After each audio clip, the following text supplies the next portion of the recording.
What I wanted to do before I introduce the panel, or let the panel introduce themselves, was just run through some stats and numbers and insights from our latest piece of research that we've released in the UK, because a number of the insights, I think, transcend the UK and are applicable to other markets as well. So we'll tease out some of those as talking points for today. So going backwards. Okay, so the size of the affiliate nation. So what we do every year, with this is the second year we've done it, is we try and size the UK affiliate and partner marketing industry in the UK. And how we do it is we asked 12 affiliate networks and platforms if they would give us their performance data. We asked this year for more granular data, so we asked across not just individual publisher types, but we asked across sectors as well, so we're obviously able to cross-reference a lot of data points. We collected data for eBay, and we modelled data for Amazon, because if you know Amazon, they will never give you their numbers. So we are quite confident that our numbers for Amazon are pretty accurate, but that's a modelled set of data. We focus on what I would call core affiliate marketing, so we didn't capture gaming, gambling or lead gen unless it was captured by those affiliate networks we asked. And we also didn't collect agency fees, which we know is a bit of a gap, and it is something we'll look to collect or we'll look to explore collecting next year. So just in terms of some of our top level figures, so brands, so this is the amount of money that brands are spending on affiliate marketing, everything. So this isn't just commissions, this is everything. So all of the network fees and other costs that are associated. That represented, so it was 1.7 billion, and that represented a 9% year-on-year increase on 2023. Some other headline stats for you. So in the UK, the networks tracked 362 million transactions, which very neatly, almost, it means that we tracked 1 million sales every day across every day, every week of every month in 2024. ROI was down ever so slightly because we didn't see 9% growth elsewhere, but at 16:1 it is still really compelling. We captured ROI across different affiliate types, which is in the full report. Won't have time to go into today, but that, I think, starts to raise some interesting conversations about where brands are investing disproportionately. The ROI was down slightly, but if you ask ChatGPT what a good ROI is on for any paid media, then that's typically 16:1. It's typically about twice the amount. In terms of revenue for UK brands, that's what we collected in baskets. We nearly hit 20 billion. So I use this slide just for context, because I know a lot of people have problems with large numbers, and 1 million seconds, for context, is 11.5 days. 1 billion seconds is 32 years. So when we talk about billions, we're talking about quite a lot of money that is being tracked through the channel. So I mentioned that ROI remains one of our channel's greatest strength. I said we collected it across sectors. Travel actually comes out a much higher ROI than retail. We don't really collect revenue for insurance and for telco, so we can't apply the same criteria. But as I say, within the report, we do delve into those sectors in other ways. Some other headline stats. So 1 in 10 pounds that is spent on online retail within the UK, very close to 1 in 10 is going through an affiliate link or through an affiliate model. That actually increases to 1 in 7 for travel. So travel over-indexes. It's a smaller pot of money, but it over-indexes against retail. And affiliate also over-indexes around Black Friday. So we collected the 4-day data, 4 days of revenue and spend from the Black Friday, inclusive of Cyber Monday and the Saturday and Sunday as well. And this, I think, really demonstrates what we probably all know, that affiliate marketing is a perfect bedfellow for peak trading.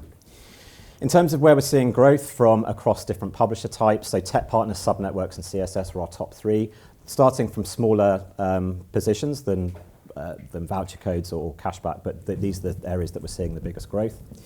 But we did see decline in a couple of areas, and I think this will be hopefully an interesting conversation point for the panel today, which is why we're seeing potentially some brands investing less in vouchers and price comparison.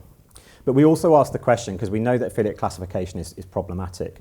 We asked the question, actually, whilst they may not be voucher code affiliate sales, what % of our transactions that come through networks is actually as a result of a voucher being redeemed? And that actually was around 23%. So that actually massively over-indexed on the number of voucher code affiliate sales that we see. Slightly down year on year, but it's about 1 in 4. So that could be like a blogger that's featuring codes on their site, for example. Something else that I think would be an interesting conversation point for today is the amount of revenue that is being spent on what I would call non-last click CPA activity. So we're obviously talk about ourselves as if we are a last click cost per acquisition channel, but around about £1 in £8 is spent on what I would call non-CPA, so it's like tenancy, CPC deals, all of the other stuff that we're increasingly seeing coming into the channel that is being invested potentially upper funnel and more brand building activity. So just in summary from me, what we have found is that programs are becoming more diverse. We're seeing more and more affiliate models come into the space. There is big sector variance, which we delve into in the report. What is the future for voucher codes? Do we anticipate that voucher code sites will continue to see their revenue being chipped away at? Content sales actually come in, their ROI is much lower. However, they still over-index against paid media in general. We're not seeing a huge amount of growth generally in influencer marketing. Has that stalled? Do we need to do something different as an industry? Affiliate classification, I still think, is a big problem for us when it comes to reporting, in that it kind of irons out all the wrinkles and irons out all of the complexities of different affiliate models. And the thing that I think has a real opportunity for us as a channel to be able to talk about the stories that we can tell as an industry is about the fact that so much money is invested in what I would call non-last click CPA. So they're the highlights from me. There's a free highlights report that is available from the APMA website, and we're also selling the full version as well, which you can find on the website. So, without further ado, that's the highlights that I wanted to use as a launch pad for some of the discussions today. But before we come on to discussions, I'm just going to ask our panel if they would introduce themselves. Ingo, do you want to? Yes, thank you. My name is Ingo Kamps. I'm the founder and CEO of Munich Online Rebels. We are an agency and publisher from Munich, and I'm here as a representative for the BVDW. Quite hard to say, which is somehow similar to the APMA in England. I'm Christen Evans, founder and CEO of Spark Partnerships, and I am here representing the Performance Marketing Association, which is the US version of the APMA. We also do yearly surveys and track across all of our affiliate partners and networks so that we have industry surveys that we can share as well. Hey everyone, I'm Eitan I'm head of privacy and technology at a law firm in London and Berlin called Sheridans, and we've worked with Awin for almost 20 years, I think 18 years, and we also work with companies like Top Cashback on they work with the ICO to get the strictly necessary statement made, and on like TikTok Shop's affiliate program and stuff like that. Great, thank you. So, given that obviously this is a global panel, they were UK specific numbers and insights, but what I wanted to ask you individually is, does what I just presented, does that resonate? Are they similar trends that you're seeing in your respective markets? Yeah, so first of all, I have to say congratulations that you were able to manage to get all the networks to report these numbers. We are still in the process, and we had some challenges in the beginning already to say which affiliate networks we want to include and which we don't want to include.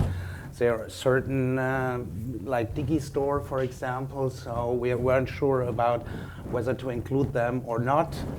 And but we managed to get the eBay numbers and the Amazon numbers, so we're getting closer.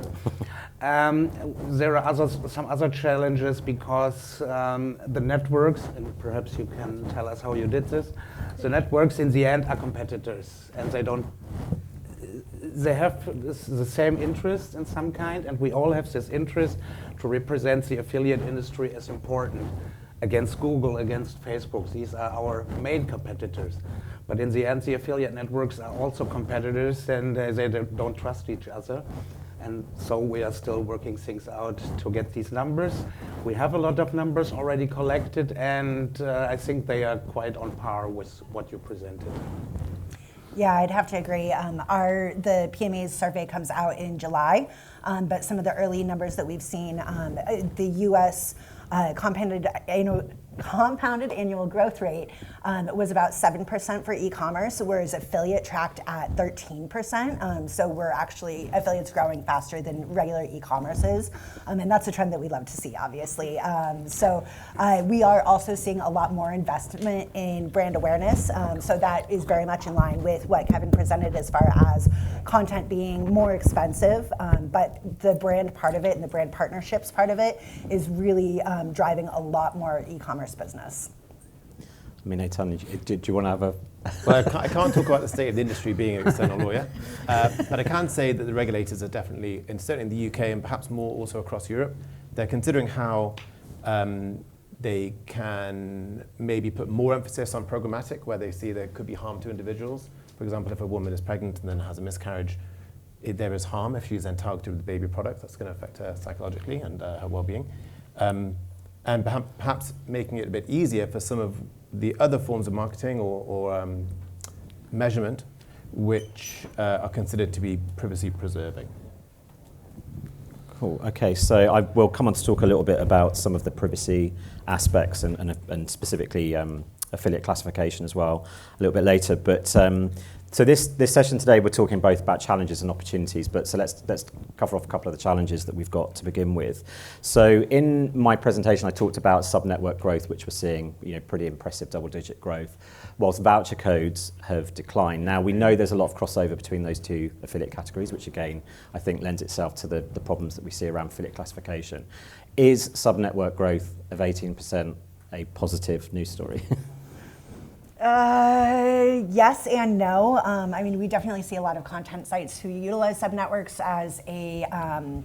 as their means to append affiliate links into their content.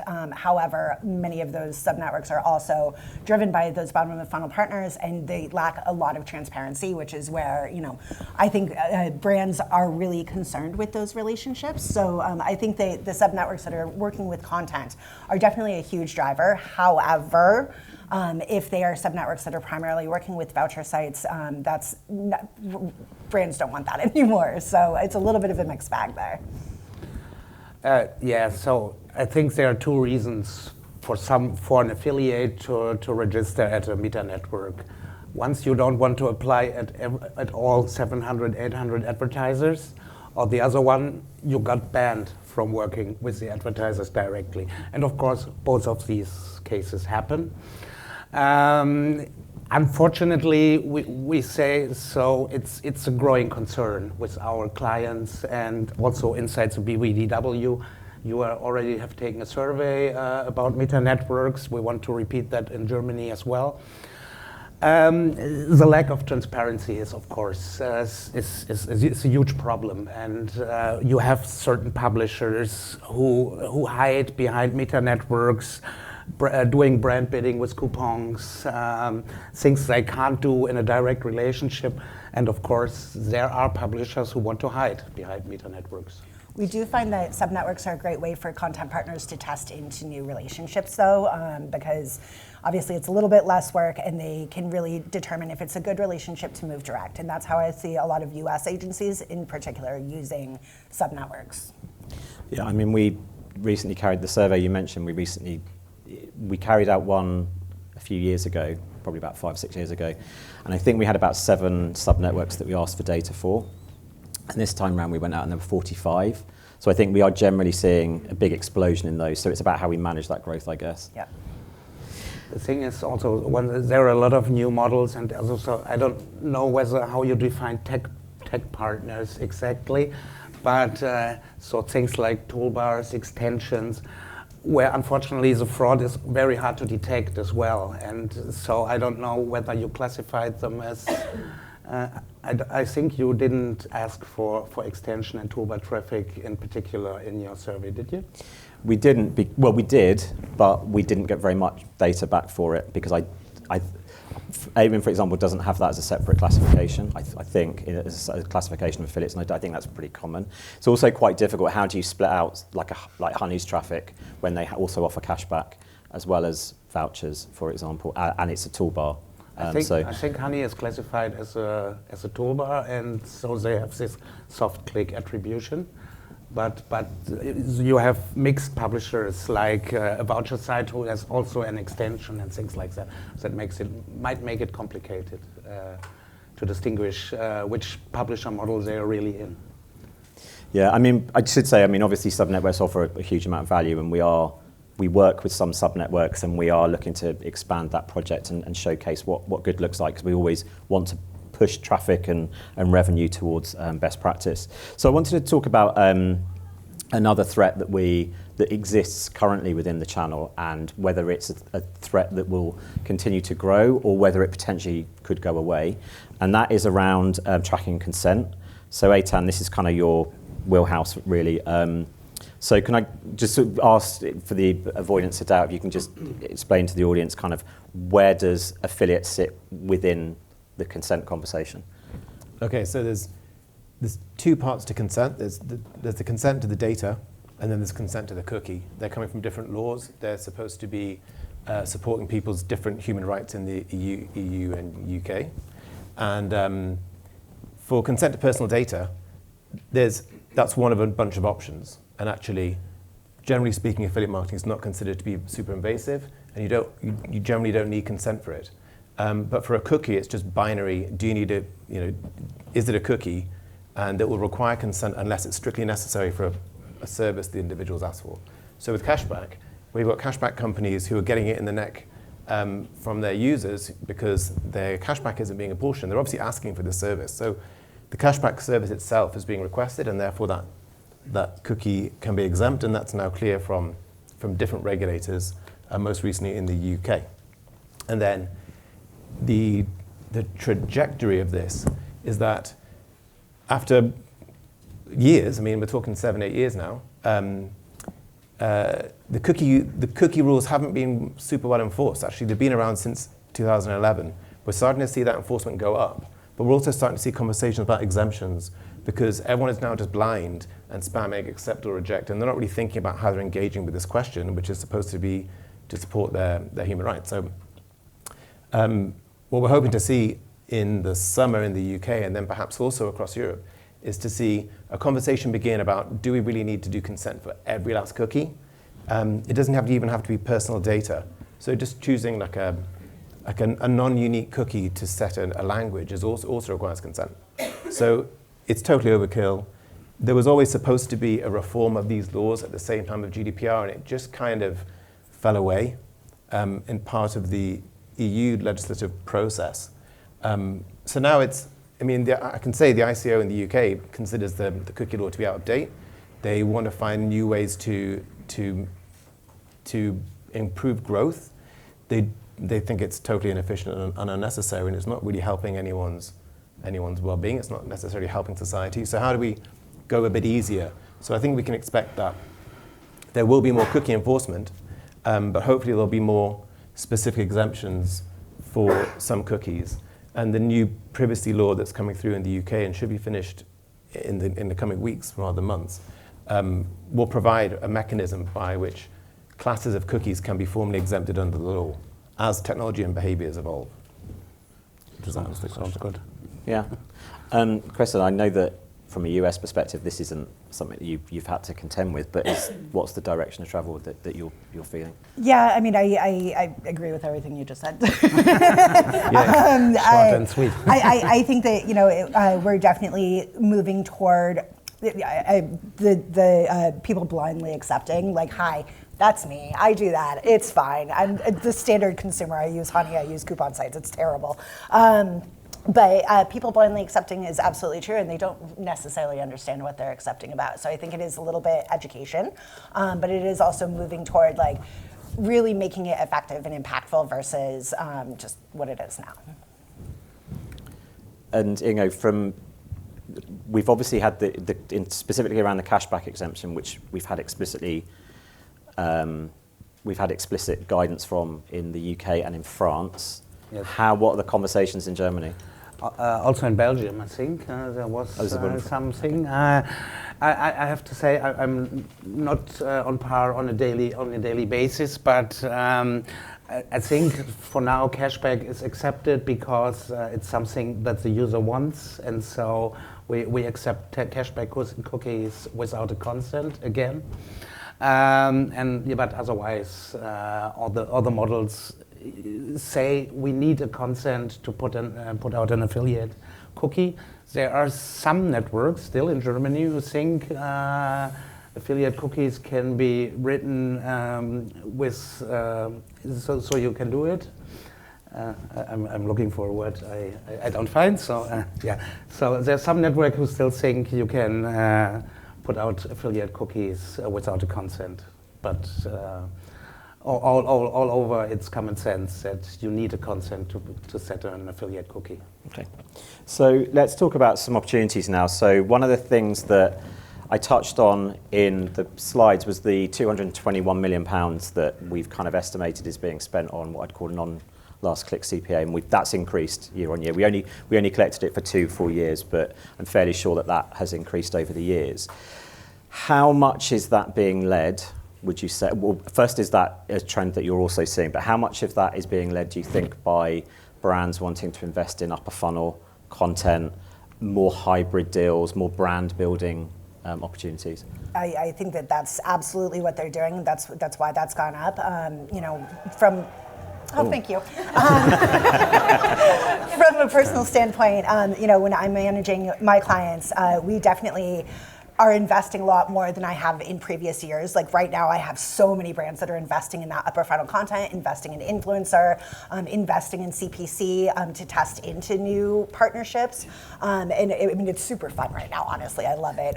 But I think that's also kind of a roller coaster that we've seen over the years where a lot of times, publishers will back down and work only on a CPA model, and then, they'll kind of turn around and be like, oh wait, no, we need more money. And I mean, honestly, I love to pay a publisher because they do a lot of really good work, and people should get paid for the work that they do. That's another topic. But that is definitely trending more and more, and especially as we're bringing more influencer and performance PR into the space, we're going to continue to see those investments grow. The challenge is always making sure that the ROI is there, which sometimes it's just not. Like, not every audience works for every product, but it is a really good way to get your foot in the door with those publishers and then continue to build that evergreen relationship, and I don't think that's ever going to back down. And Lisa's just told me we're out of time. So unfortunately, I was going to ask you for like one final snippet.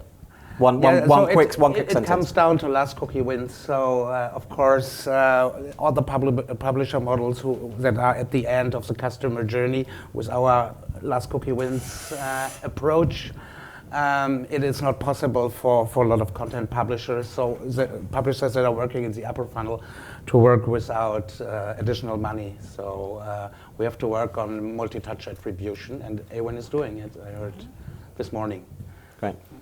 Well, nice little plug for Awin at the end then. So we're out of time, so thank you all for coming. Thank you.